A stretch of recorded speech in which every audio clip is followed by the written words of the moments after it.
kita angkat. Waduh, waduh, waduh. Wah, iya. Alhamdulillahirabbil alamin. Iya. Seorang kenalan saya, pemilik travel umroh besar di Jogja, kemarin ngomong begini. Kalau Anda itu tidak terburu-buru memasang gelar H atau haji hanya untuk kebutuhan caleg atau pilkada, mending daftar haji reguler katanya. Haji reguler. Nah, ini alhamdulillah. Ini teman-teman yang saya bawa adalah paket koper untuk jamaah haji reguler tahun ini. Nggak tahu yang lain apakah yang haji furoda juga kopernya seperti ini atau tidak. Tapi ungkapan kawan saya tadi menarik. Artinya kalau berhaji, syukur-syukur belum terlalu tua usianya, paling enak memang haji reguler atau maksimal plus. Karena waktunya lama dan terasa banget perjuangannya. Alhamdulillah. Sambil kita buka ya. Ini saya bikin vlog kayak gini gara-gara dipanasi teman-teman yang berangkat haji tahun lalu. Ternyata vlognya itu kalau dimunculkan di YouTube atau di Facebook sangat bermanfaat buat teman-teman yang mau berangkat. Karena detail dikasih tahu tahapan-tahapannya, apa yang dilakukan ketika lagi mau berangkat, di dalam bis seperti apa, dan ternyata sangat membantu. Menarik ya. Jadi nanti moga-moga saya bisa konsisten, sering-sering nge-shoot di sela-sela ibadah dan tidak mengganggu ibadah, supaya bisa sering-sering sharing. Ini adalah koper yang ditunggu setelah 13 tahun. Nanti saya kasih tipsnya bagaimana bisa berangkat haji sebelum tua. Bukan muda ya.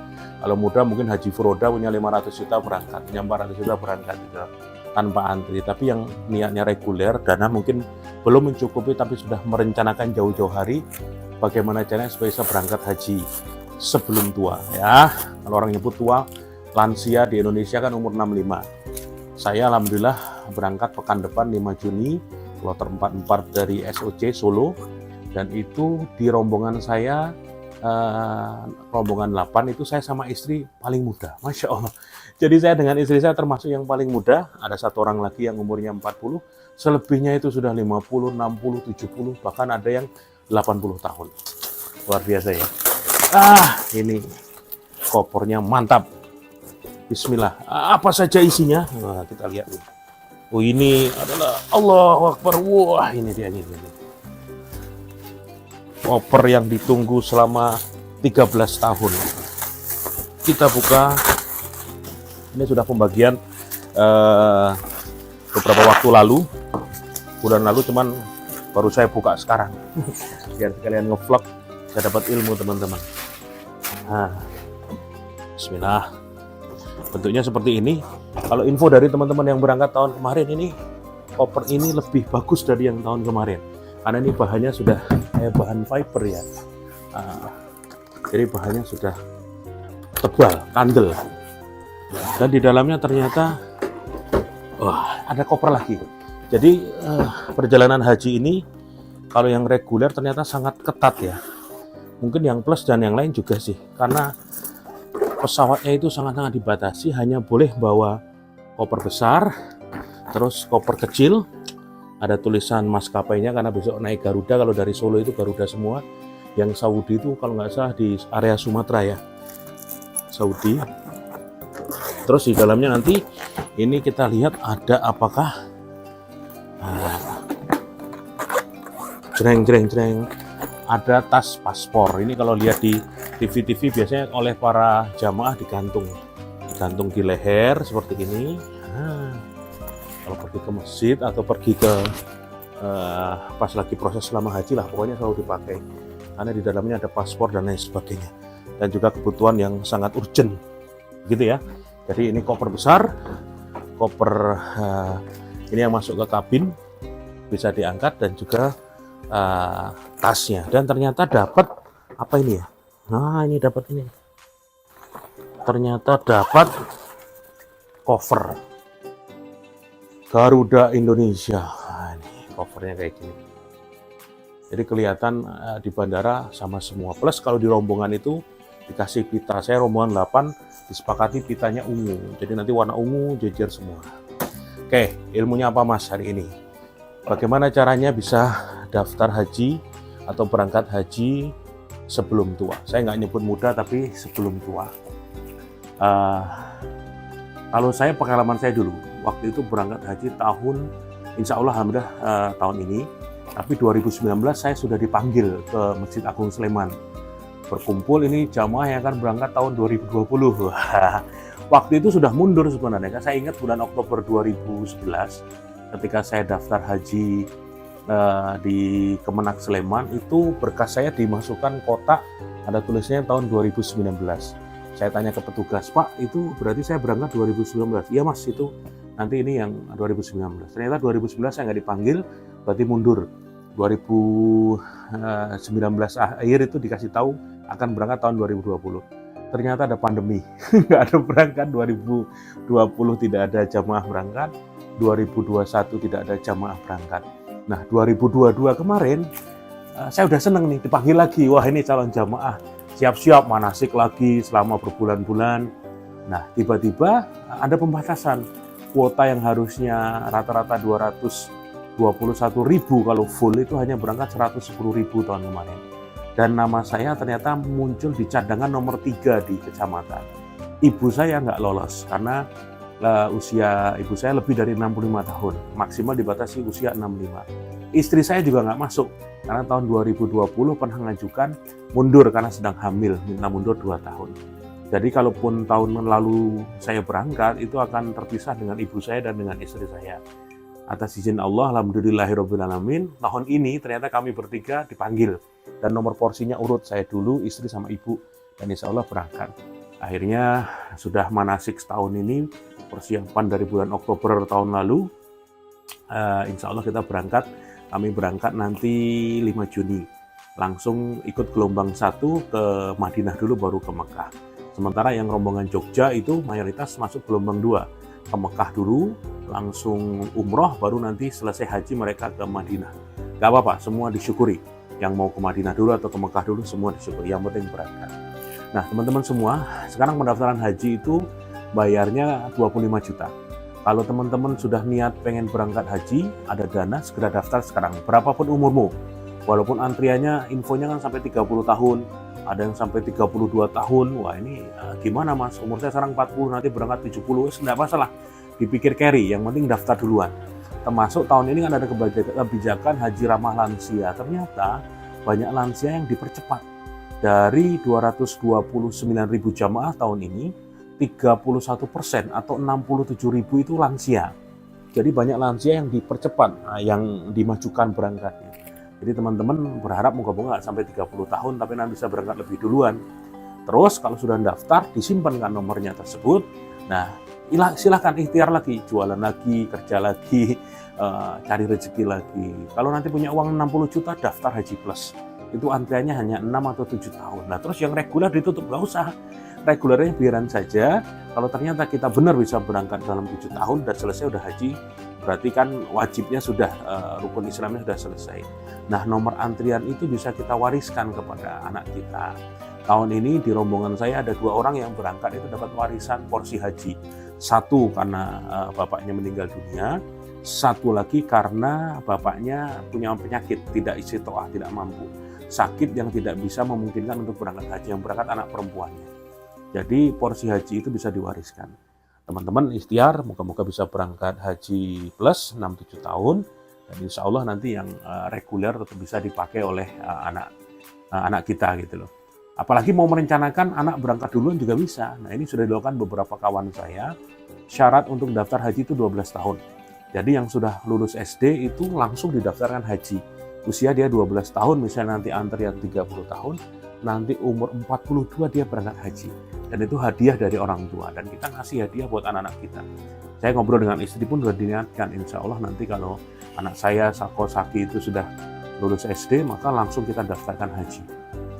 Nanti nggak bareng dengan suami istri, nggak masalah. Zaman sekarang ini tuh banyak yang berangkat sendiri kok, nggak perlu pakai mahram, bisa berangkat sendiri tanpa suami atau istrinya. Dan temennya banyak ya, di rombongan kami itu hampir 40 orang, 40%-nya itu berangkat sendiri, artinya tidak dengan suami atau istri.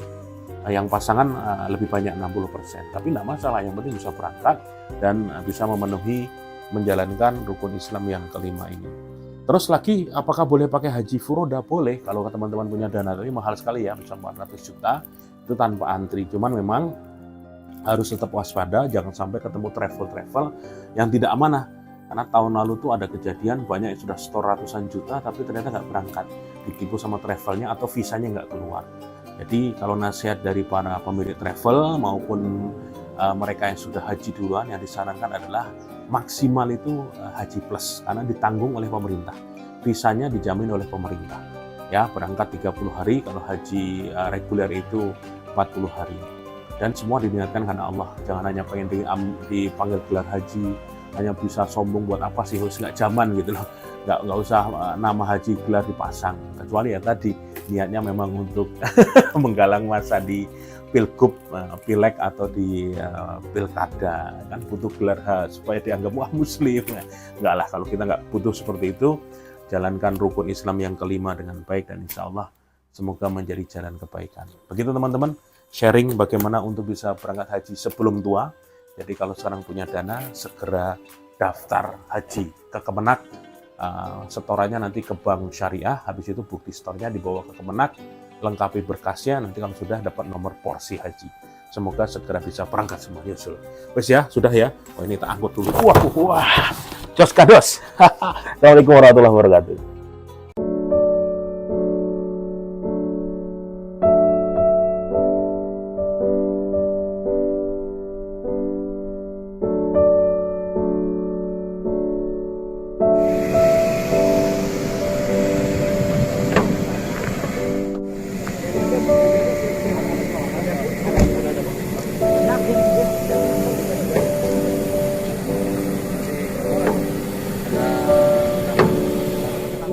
Agak ke alasan. Oke. Pegangan. Udah. Oke. Lawan belakang. Pegangan keras.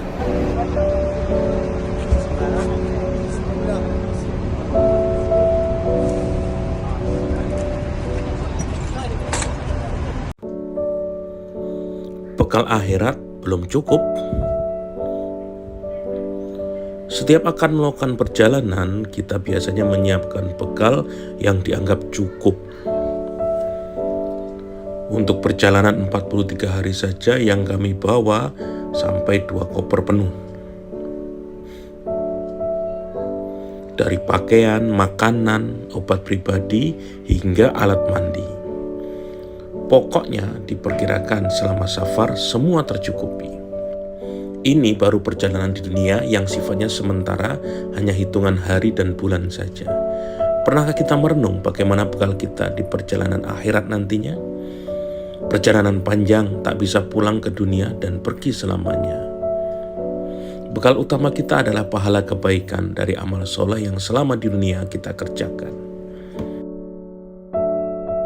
Pahala yang terus mengalir untuk kita bawa adalah sedekah jariah, ilmu yang bermanfaat, dan doa anak yang soleh. Pertanyaannya adalah, sudahkah kita punya bekal yang cukup? Dulu tahun 2011 kami mendaftar haji reguler bareng saya, istri dan ibu saya. Setelah nunggu sekian tahun 2019 dihubungi oleh Kementerian Agama di Sleman, insya Allah kami akan berangkat tahun 2020. Ternyata banyak hal yang kami jalani.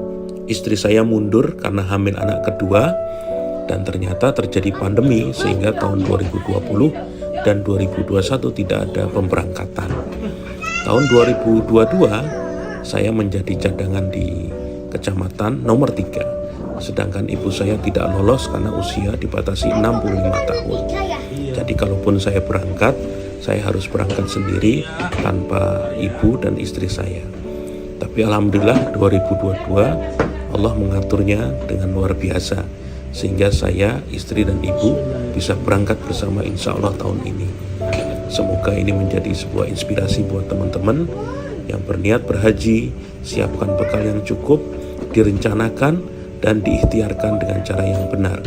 Insya Allah jika sudah terpanggil, di saatnya nanti akan berangkat juga. Yang penting niat lurus, hati bersih. Ibadah ini hanya untuk Allah semata, menyempurnakan rukun Islam yang kelima. bukan hanya untuk mendapatkan gelar haji yang dipasang di depan nama ketika mau nyalek atau pilkada. Insya Allah semua nanti bisa berangkat semua ke Tanah Suci. Tengah siji. Oh iso nih. Alhamdulillah.